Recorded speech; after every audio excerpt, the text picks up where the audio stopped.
Hi guys. So I can't really carry on with Porthgain at the minute, which you've probably realised on recent videos, purely because I'm still trying to do the engine shed before I progress further with it, and that's being 3D drawn so I can print it, but I'm really struggling with getting it to work correctly. So it's going to be done this week hopefully, so I'm assuming going to see it next week. I also don't have any other layouts apart from the TT, and I don't want to carry on with that until I've done Porthgain or progressed it a little bit further. So I'm going to do something as a little project that I have had in the cupboard for absolutely ages, as in years. And this is this. It's a mini camera. It's got long life, which is good. That's it. That's all I want from it really, is the long life. Actually, I don't even want that. I just want it to be a camera. This is the camera. It's a little cube camera. And my idea with this is that I'm going to make a wagon that I can ride around, or 009 layouts and N-gauge actually. And then, you know, film what you would see if you were driving, I suppose. And that will be a little bit of happiness for us all, hopefully. Obviously that needs something to sit on, and I have this little wagon. Now this is a wagon from Westcliff Works, and you have seen me make these on the channel, but this is one of the early ones, and Alec had to modify it a little bit for the ends just to make them a bit more prototypical for the TR. So this has just been sitting there really technically as waste, but because it's a generic wagon, it'll work quite nicely as you know, a camera carrying wagon. So that's the idea. I'm still going to paint it up like an actual wagon, and I'm sort of tempted to weather the camera. Can you do that with a camera? Yeah, you can do that with a camera probably, because it doesn't need to look, well, I mean, it's not going to look realistic whatever I do. So the first thing I need to do really is charge the camera, because I haven't actually tried it yet. So then we'll do the wagon, which needs to get painted up, and I'll probably do that in the same style as the TR stuff just to make it look a little bit normal. And also it doesn't fit through the gap into the fiddle yard, so that's going to need to be modified as well. So I've got quite a bit to do, and a lot of it you actually don't need to see. So let's get on to something a little bit more interesting. Well, we got to paint up this wagon, and I like to do the top of it first and then I'll mask it off. So this is going to be the wooden decking. Not that you'll see most of it, because obviously the camera is going to be in the way, but still. So I'm going to use earth brown as a base for this, and the wagon has been primed in grey just to help the paint key onto it. Ooh, that's blurry, isn't it? There we go. That serves me right for not looking at the camera as well. There we go. Oh no, come on please. There we go. Well, the light's against the camera because it's evening time, so actually it's quite hard to see. But that's earth brown. I'll do a second coat of that, and then we'll look at starting to weather it up, I think. Before I dry brush, I'm actually going to spray a couple of these, what do you call them? Slabs? Battens? Beams. Bits of wood. A slightly lighter colour, just to look like they've been replaced or not replaced, depending on which way you want to see it. But it gives a nice little bit of variety for after. Right, so I've given that a little bit of time to dry, and you can see that there's only just the two colours, but I really feel like that's okay, because I'm going to now start to weather them down. This is a dry brush, and if you're not familiar with this, this is a technique I use quite a lot for weathering woods and things like that. Just basically you put, you load your paintbrush with paint, ideally something like this, which is like an off-white, and then you there you go, sorry, I was concentrating. Take most of it off. I'm actually using my thumb. That's a really common thing. If you know me in real life, you'll take note. My left thumb usually has paint on because it's my palette of choice. Then when you've got about 90% of the paint off, so it's pretty dry for brushing, you can then apply it to the model. And as you can see on this, that actually it's, let's get some more off there. It's picking out grainy texture in the wood. It fades to colours, it blends everything together, it's doing all these different things. Adds a bit of interest. Does it all. It does it all. There you go. So that is quite quickly, I mean, that's the whole thing done in that time. So that's all I needed to do with that. Ready for this bit.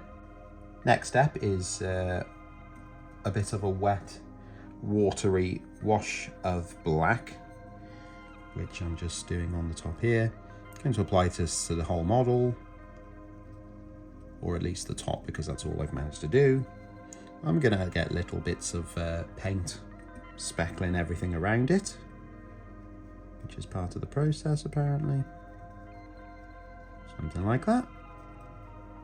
I'll then let that dry, and what that's going to do is age the wood, make it look dirty and minging. Quite fine that'll be. So that is now dry, and actually I ended up doing a second coat of black wash on it just to make it a little bit more grubby, because that was the look I was going for. So that's what I did. Now the next thing I'm going to do, because the planking is all finished, the rest of the wagon needs to be sprayed up, because I'll make a mess if I do it by hand. So I'm going to use masking tape just to cover that up. It doesn't necessarily matter if it goes over the sides a little bit, because obviously that's going to be just doesn't matter. So it's going flat on the end. It's going to go down the wagon, and then I'll do the same to the other side, and then that's everything that I don't want sprayed black. Sprayed black. There we go. So that can now get sprayed.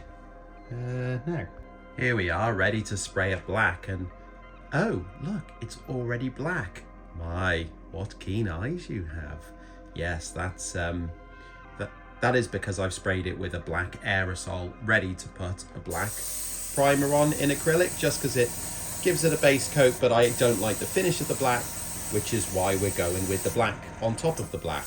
I've explained this a number of times, and you should definitely know why now.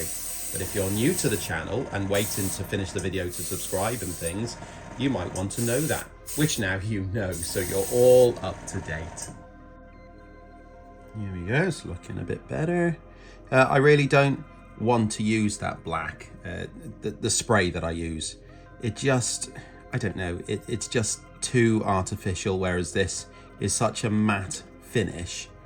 It really does make it look that much better, and it's not really worth, you know, it doesn't cost much more of my time to do it.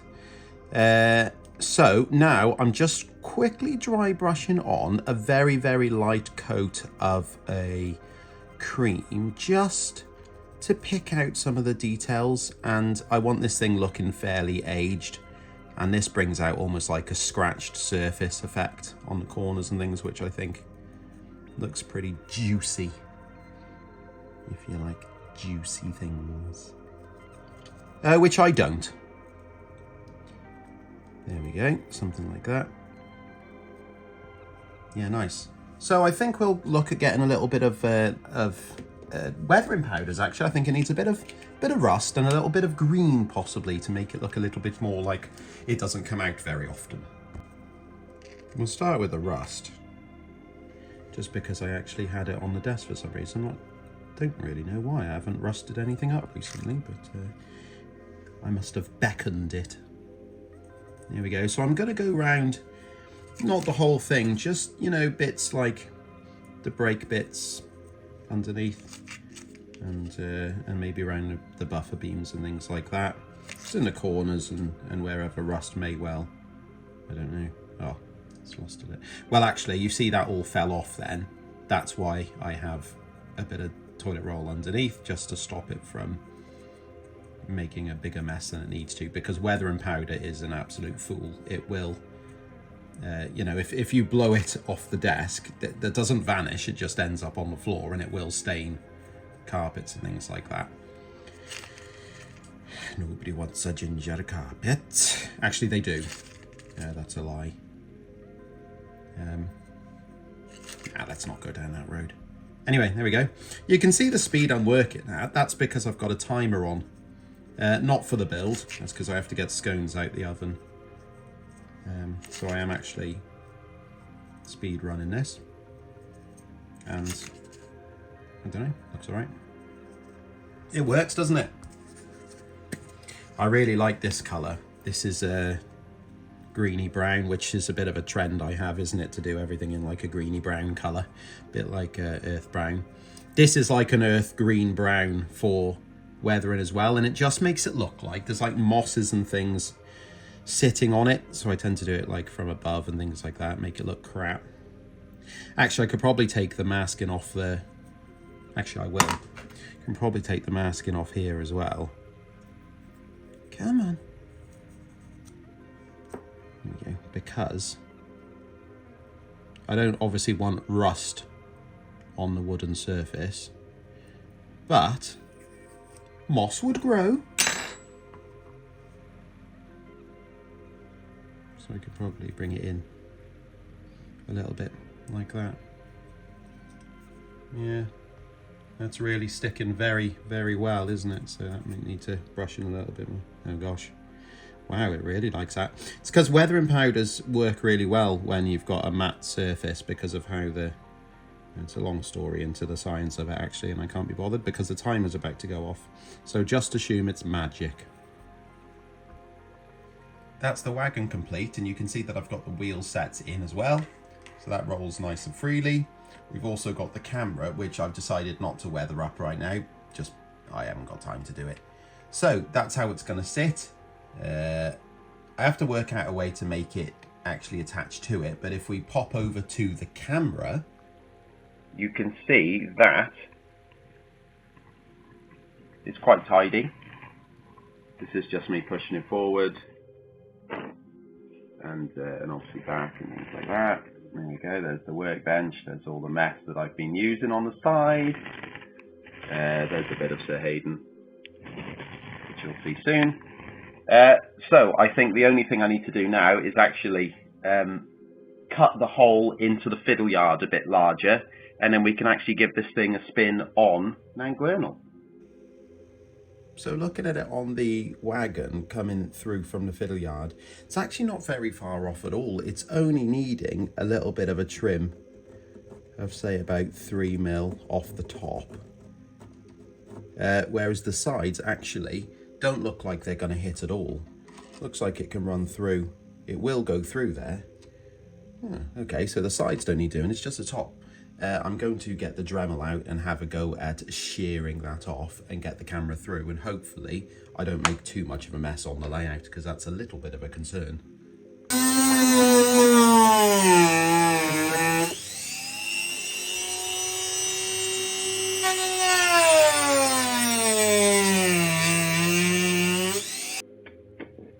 Okay, so the camera is loaded on the wagon and you are now watching from said tiny camera.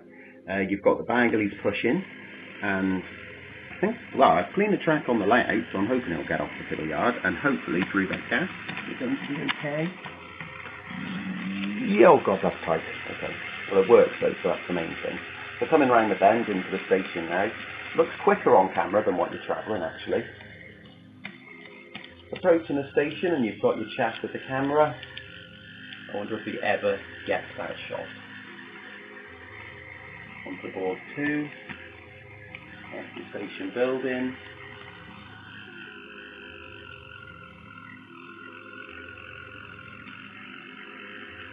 Awdry, and into the head shunt.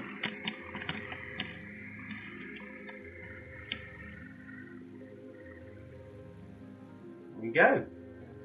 Well, that took about a minute to get to the end from the start of the video, so that's quite tidy, but it works. So I think what I'll do now is actually flip it round and we'll see it going the other way. Okay, so we're going to go back towards the fiddle yard now. Are we going the right way? Yes, there we go. Off we go. We're leaving Llangwernal. Back to Tallylyn.